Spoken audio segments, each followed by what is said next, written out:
Écoutez, je pense qu'il s'agit d'une décision irresponsable de la part du gouvernement, parce que depuis mars 2020, nous sommes dans une phase de crise économique et financière qui a touché plusieurs entreprises dans l'indifférence totale. Beaucoup ont fermé. Plusieurs autres entreprises ont perdu jusqu'à 45-50% de leur chiffre d'affaires. Elles étaient donc obligées de s'endetter auprès des banques commerciales qui octroient des crédits à des taux d'intérêt allant jusqu'à 26%, ce qui est énorme. Ici, je ne parle pas d'autres risques pris par les mêmes entrepreneurs pour maintenir leur business. Nous sommes dans le domaine des vivres frais. Il faut comprendre que les entrepreneurs, les commerçants n'évoluent pas dans un monde différent de celui du consommateur. Nous faisons face au même problème. Le consommateur n'arrive pas à faire la provision parce que la SNEL ne lui fournit pas l'électricité de façon régulière. Mais le commerçant prend le risque de s'approvisionner en grande quantité pour revendre. Le vivre frais a besoin de l'électricité pour sa conservation. Qu'est-ce qu'il fait? Il achète un groupe électrogène. Il est obligé de dépenser 100 à 200 $ de carburant, voire même plus, par jour, pour conserver sa marchandise et pouvoir vendre. Et c'est sans prendre en considération ces paramètres que le gouvernement vient imposer sa structure de prix. Je pense que c'est une situation, c'est irresponsable. Parce que jusque-là, le gouvernement ne fait qu'imposer. Ne virez pas les employés, baissez le prix. Pour des raisons populistes, ça ne marche pas comme ça. Je pense que c'est une décision irresponsable. En ces moments, le commerçant, l'homme d'affaires, doit être traité de la même manière qu'on traite le personnel soignant dans les hôpitaux. Nous faisons beaucoup de sacrifices pour maintenir cette économie, pour continuer à payer les impôts et taxes. Mais jusque-là, le gouvernement, qu'est-ce qu'il a fait en retour? Rien. Le problème qu'on a eu l'année passée par rapport à la fermeture pendant 4 mois, avec des bailleurs, et ceci, c'est là. Est-ce que ce problème a été résolu? Non. Les gens étaient obligés, après les confinements, de payer ou de fermer. Mais c'était un problème sérieux pour le commerçant. On doit jeter des fleurs aux commerçants. On doit le traiter comme le militaire au front.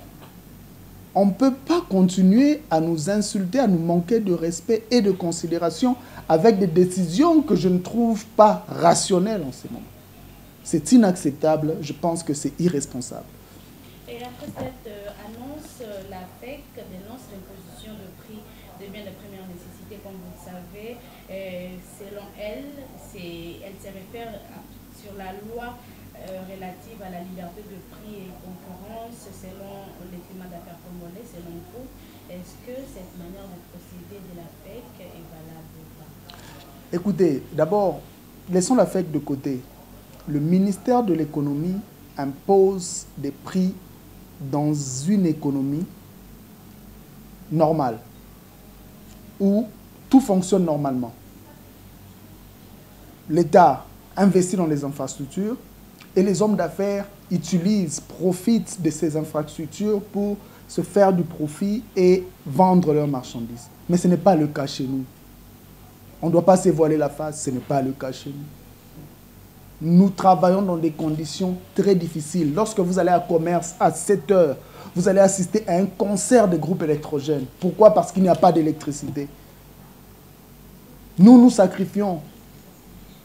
Et la FEC, les hommes d'affaires, les entrepreneurs, ils ne sont pas là pour résoudre le problème social de la population. Non, ils sont aussi là pour faire du profit, en prenant des risques, en hypothéquant leurs biens privés. Qui prend cela en considération? Quand le président a pris le pouvoir en 2019, depuis son accession au pouvoir, est-ce qu'il a déjà réuni les hommes d'affaires locaux pour créer un cadre de dialogue avec eux, pour discuter, pour connaître leurs difficultés. Il ne l'a jamais fait.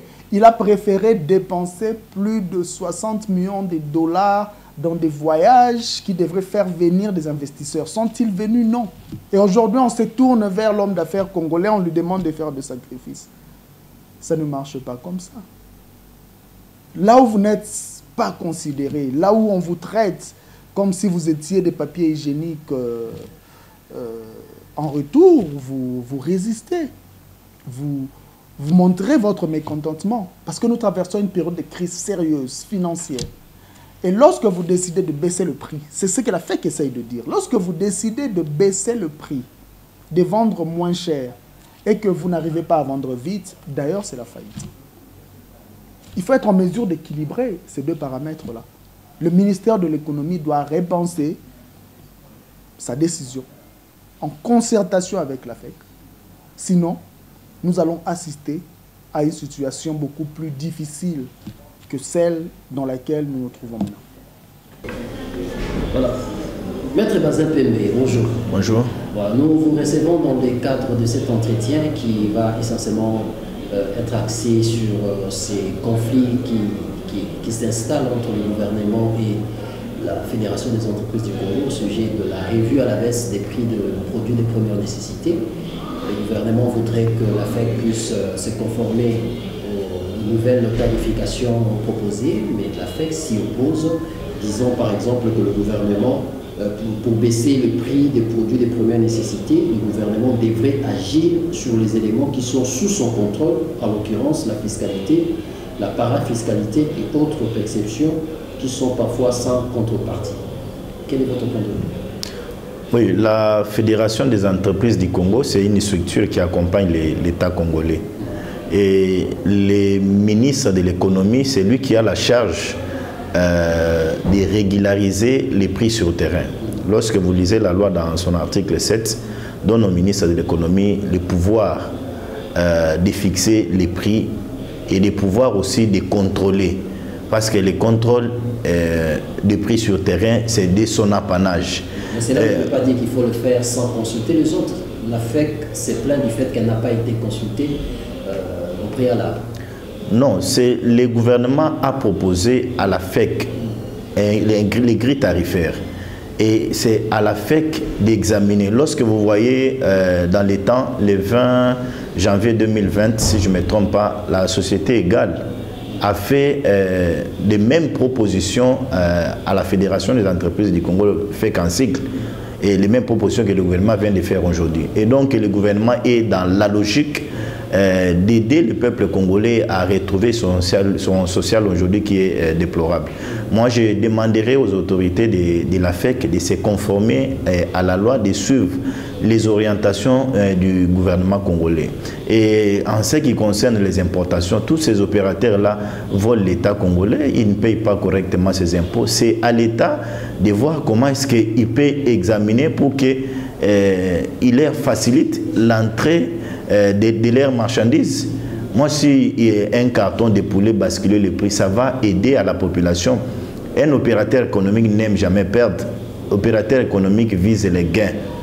Ça, il faut le savoir. Et pour vous dire, je suis dans la logique du gouvernement, je soutiens le gouvernement parce que cela est conforme à la loi. La FEC est appelée aussi à se conformer à la loi. Nul n'est au-dessus de la loi. On accuse le gouvernement de n'avoir pas eu des préalables avec la FEC. Est-ce que vous ne craignez pas qu'il y ait de conséquences fâcheuses quant à l'application de ces mesures telles qu'instaurées par le gouvernement? Le gouvernement, par le biais du ministre de l'économie, a réuni les opérateurs économiques, y compris aussi la FEC. Ils ont débattu sur les prix. Il n'y a pas que les prix des denrées alimentaires, il y a aussi les prix des billets d'avion. Ils ont débattu, il y a eu un consensus. C'est ce consensus-là qui a été amené au Conseil des ministres, qui est voté aujourd'hui, qu'on a proposé à la FEC. Ils sont appelés à se soumettre, mais quitte à l'État aussi de l'air sécurisé sur le terrain. C'est ce qui est important. Voilà, merci beaucoup, Maître Bazin Pembe. Merci beaucoup. Manik Siyenda, bonjour. Bonjour. Nous vous recevons également dans le cadre de l'actualité qui est dominé par ce conflit qu'il y a entre le gouvernement et la FEC au sujet de la revue à la baisse de prix de produits de première nécessité. La FEC s'y oppose, évoquant le fait que le gouvernement ne l'a pas suffisamment consulté par rapport à ce sujet. Alors, vous, en tant qu'analyste politique, quelle analyse faites-vous par rapport à ces conflits? D'entrée de jeu, je voudrais utiliser mon petit correcteur pour élaguer cette possibilité d'imaginer que la FEC peut être en conflit avec l'État congolais, le gouvernement congolais, parce que ces derniers restent les régulateurs du secteur du marché économique. Encore de surcroît, les régulateurs en ce qui concerne les matières des fixations de prix. Et donc, parler de conflit, je ne pense pas que c'est le terme le plus approprié. Mais par rapport à la situation actuelle, vous savez, le gouvernement congolais, au-delà des objectifs fixés, des priorités et des axes fixés dans le programme du gouvernement Sama, il y a toute une vision. Il y a des objectifs que ce gouvernement est censé d'atteindre. Il s'agit notamment des objectifs sociaux, répondre à la problématique sociale de la population congolaise. Une population qui, du reste, souffre et aujourd'hui se retrouve dans une misère exécrable. Et par conséquent, il faudrait que chaque organe de l'État, en commençant par le gouvernement, les opérateurs économiques, mais aussi la FEC en tant que plateforme, parce que c'est une fédération des entreprises du Congo, de réfléchir ensemble avec le gouvernement pour voir comment est-ce qu'on doit alléger le prix économique, la charge économique qui pèse sur le dos de nos citoyens, citoyennes, surtout dans le marché des denrées alimentaires et autres. Et aujourd'hui, le gouvernement, au moyen de ce Conseil des ministres, a décidé de prendre cette option de ramener au rabais le prix des denrées alimentaires, mais aussi le prix de voyage, surtout pour les compagnies d'aviation. Je crois que cette décision, la décision du gouvernement, a beaucoup arrangé, a beaucoup soulagé la population congolaise, parce qu'aujourd'hui, la population a dit merci à ce gouvernement. La population aujourd'hui s'identifie au président de la République, chef de l'État, qui a proposé le paradigme du peuple d'abord. Et le peuple d'abord voudrait dire, au-delà de tous nos intérêts, au-delà de tous nos clivages d'ordre politique, nous devons mettre en avant-plan l'intérêt et les désiderata du peuple. Et aujourd'hui, le président de la République l'a fait pour le bien-être du peuple congolais. Mais ces décisions ne sont pas encore d'application. Comment est-ce que ça pourrait satisfaire la population, au risque que ça ne puisse pas aussi être appliqué? Non, mais ce sont des mesures qui sont prises et ces mesures seront applicables. Ils seront d'application parce qu'il s'agit d'un gouvernement, il s'agit d'un organe exécutif de l'État qui prend des décisions pour que les décisions soient répercutées sur le Congolais et sur tous les opérateurs.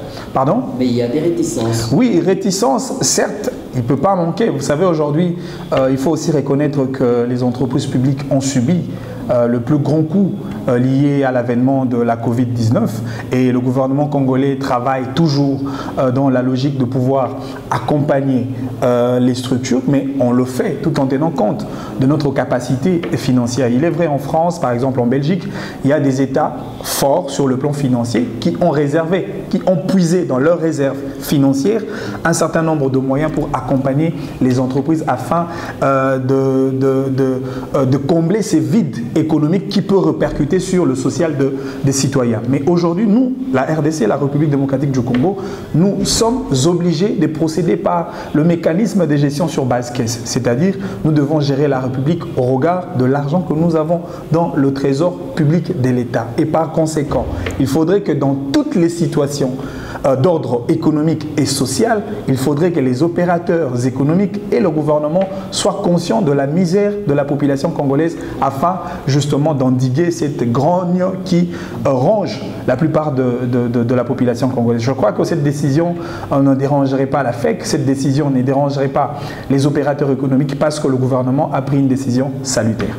La FEC fustige le fait que le gouvernement prend le devant, pourtant il est censé, d'après ses dires, agir sur les éléments sous contrôle, sous son contrôle, notamment en l'occurrence la fiscalité et la parafiscalité. Mais lorsque c'est le gouvernement qui commence à proposer des prix à la FEC, alors quel rôle doit-elle encore jouer si c'est au gouvernement de fixer maintenant le prix? Non, mais la parafiscalité dont vous faites allusion, le domaine de fiscalité, constitue un apanage exclusif de l'État. Vous n'êtes pas ignoré que l'État reste le monopole absolu dans tout le secteur de la vie nationale. Je vous ai dit, dans ce qui concerne la fixation de prix, il est vrai, quand vous observez les attitudes des opérateurs économiques dans le marché, il y a une sorte de concurrence tellement déloyale. Chacun fixe les prix à sa manière pour des raisons de tirer des dividendes économiques. Parce que le but pour les entreprises privées, surtout, c'est de gagner, c'est renflouer l'intérêt purement économique. Contrairement à l'État, l'État ne vise pas un intérêt économique, un intérêt pécuniaire. L'État vise la satisfaction d'un intérêt général de la population. C'est comme ça que dans toutes les concessions faites entre les entreprises privées, avec l'État, il y a ce qu'on appelle le contrat d'adhésion, c'est-à-dire les entreprises viennent s'adhérer à la vision de l'État pour répondre à un besoin communautaire, pour répondre à un besoin de la société, parce que l'État vise le bien-être de la population congolaise. Et donc, parler de domaine de la fiscalité, d'ailleurs, vous savez, notre État, à travers le gouvernement actuel, comme je vous ai dit au prologue de mon intervention, il y a tant d'objectifs qu'on doit atteindre, il y a tant de défis qu'on doit relever. Notamment, parmi les défis, il y a aussi cet objectif d'élargir l'assiette fiscale, de créer de nouvelles unités économiques, de répondre aux besoins de la proportionnalité de notre capacité économique par rapport aux besoins exprimés par la démographie. Plus nous avons une population qui accroît en termes de démographie, plus nous avons de besoins que nous devons répondre. Et aujourd'hui, le gouvernement congolais travaille d'arrache-pied, travaille bec-ongle sur la relance économique, parce que la question du social a pour conséquence logique la relance économique. On doit mettre la penche un peu plus haute sur le plan économique pour que la question du social soit réellement répondue. Et aujourd'hui, nous sentons la volonté manifeste, non seulement du président de la République dans sa casquette de l'autorité suprême de l'exécutif congolais, mais aussi de tous les animateurs du gouvernement qui se soucient principalement de besoins et des déshydratats de la population congolaise. Quoi de plus normal de voir une telle décision que nous devons accompagner sans pour autant tenir compte de nos clivages ou encore de nos tendances politiciennes, parce qu'aujourd'hui, on a le malheur de constater que toutes les questions d'actualité sont prises par des acteurs politiques tout en tenant compte de tendances. Ici, il ne s'agit pas de tendances, c'est une question de la population congolaise et il faut répondre aux besoins de la population. Qu'est-ce qui pourrait arriver si la FEC campait sur sa position? Les régulateurs restent régulateurs. Les régulateurs utilisent, je parle de l'État congolais, utilise son fouet le plus régalien. Il s'agit de la contrainte publique. Lorsque vous êtes en porte-à-faux vis-à-vis de l'État, l'État a toujours de moyens à utiliser pour vous remettre à la raille. Et donc je crois que l'État congolais va devoir imposer son veto étatique, va pouvoir imposer son autorité pour que l'ordre soit rétabli en ce qui concerne le marché de prix. Alexis Yenda, je vous remercie. C'est à moi de vous dire merci. Merci.